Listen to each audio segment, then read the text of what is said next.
शर्म कहीं का, और गद्दी पर बैठे हुए हो तो गद्दी से उतार दे कि इस बार महिला तुम लोग जान लो नरेंद्र मोदी की तुम जिस तरह महिला के ऊपर अत्याचार कर रहे हो, तुम इस बार देख लेना कि तुम्हारी औकात भी तुमको पता चल जाएगी कि जिस माँ के गर्भ से तुम निकले हो उसी माँ के पेट में छुरा मार रहे हो और रोड पर उसे नंगा नचा रहे हो। बेशर्म कहीं का बैठा हुआ है, इस्तीफा दे देना चाहिए तुमको, क्यों नहीं इस्तीफा दे रहे हो? भाइयों साहब, हमारे भागलपुर के नागरिकों, आप लोग जानते हैं, रोज पेपर पढ़ रहे हैं कि मणिपुर में कितनी बर्बरता से महिलाओं के साथ, आपको अगर कुछ की विवाद है, कुछ लड़ाई है तो आमने सामने फरियाओ। महिलाओं के साथ एक है जिसको कि अबला कहा जाता है, जिसको सोचते हो कि कोई इसका देखने वाला नहीं है, जितना जुल्म ढाना है इसी के ऊपर ढालो। ये कौन सा न्याय है? ये थोड़ी है कि आप अगर कुछ न्याय भी, इतने सारे हमारे प्रधानमंत्री पूरे देश में धर्म की बात करके सांप्रदायिकता फैला रहे हैं, तो उसका क्या मतलब है? क्या आपको स्वर्ग चले जाइएगा? क्या जाके देखिए, क्या पता चलता है क्या होता है स्वर्ग, क्या होता है नरक? सब यही है प्रधानमंत्री जी। और जितना आप अत्याचार कर रहे हैं महिलाओं के ऊपर, उससे दुगना आपको फल मिलेगा, देख लीजिएगा। अगर आप कहीं भी कुछ मानते हैं तो आपको तो इस्तीफा दे देना चाहिए इस पद से, इस पद के रहने के लायक नहीं है। उसके बाद भी इस पद पर बैठे हुए हैं, विराजमान किए हुए हैं। करें कि उस महिलाओं के ऊपर जिसको आप जननी मानते हो, जिस धरती पर हम अवतरित हुए हो, उसी के सिर हरण कर रहे हो, उसी के नंगा नचा रहे हो उसको।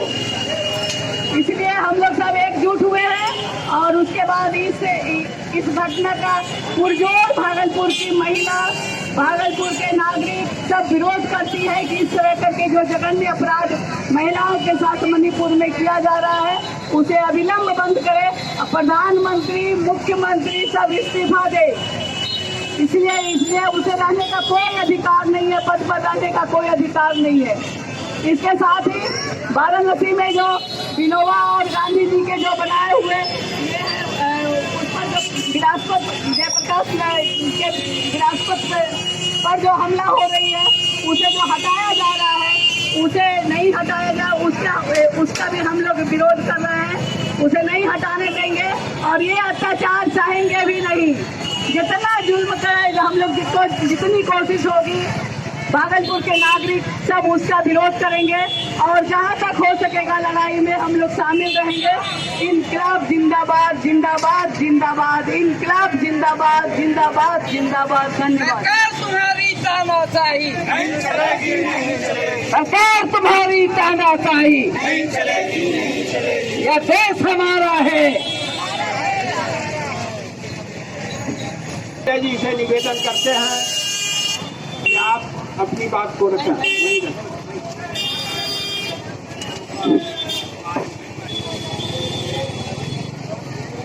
हमारे भागलपुर के नागरिक, आप सबको आज कुछ बताना है।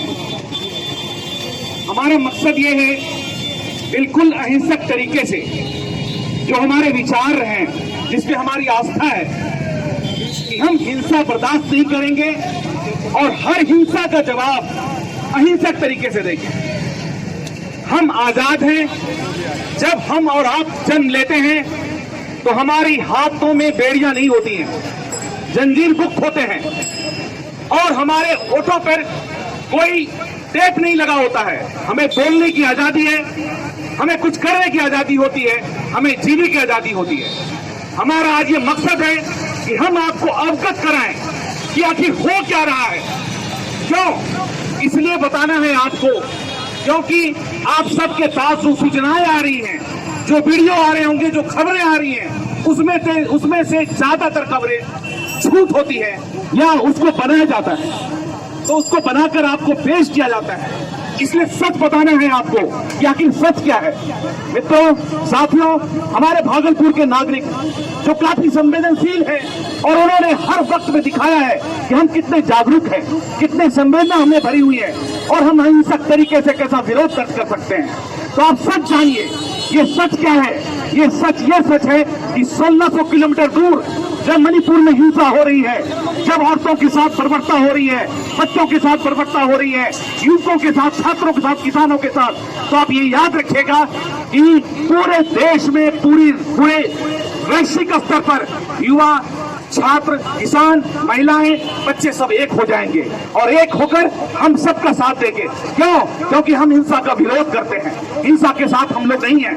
जब 1600 किलोमीटर दूर मणिपुर में आग लगेगी तो हमारा घर भी नहीं बचेगा दोस्तों, हमारे घर में भी आग पहुंचेगी। यह एक विचार है, एक ये साजिश है, ये समझने की जरूरत है आपको कि आखिर ऐसा क्यों हो रहा है। इसलिए हो रहा है साथियों, क्यों?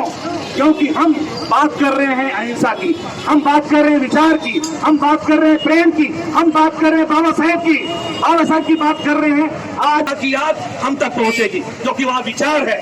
वहाँ विचार क्या है दोस्तों? वहाँ विचार यह है कि हम और आप अगर कुछ मांगते हैं, आपने हमसे कुछ मांगा, आप सरकार से कुछ मांगते हैं, हम सरकार से कुछ मांगते हैं, तो हम और आप लड़ेंगे।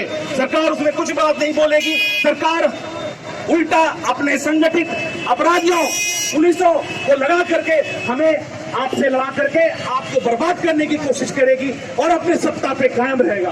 साथियों, ये वैचारिक बात है। वहाँ की महिलाएं पढ़ती हैं, वहाँ की महिलाएं, मणिपुर की महिलाएं पूरे अर्थ जगत में, सामाजिक में अपनी मजबूती का एहसास दिलाती है, तो उनको ये पसंद नहीं है।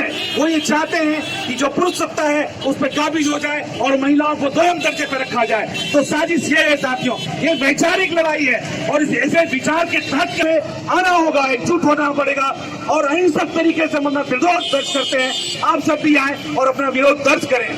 धन्यवाद। धन्यवाद मृत्युंजय जी। मित्रों, यह देश हमारा आपका है और अपने देश की रक्षा करना हमारा नैतिक दायित्व है। देश के विरासत की रक्षा करना हमारा नैतिक दायित्व है। इसी उद्देश्य से ये टोली आज के समक्ष है। मैं विचार को आगे बढ़ाते हुए वर्षा जी से आग्रह करते हैं कि वर्षा जी आप अपनी बातों को।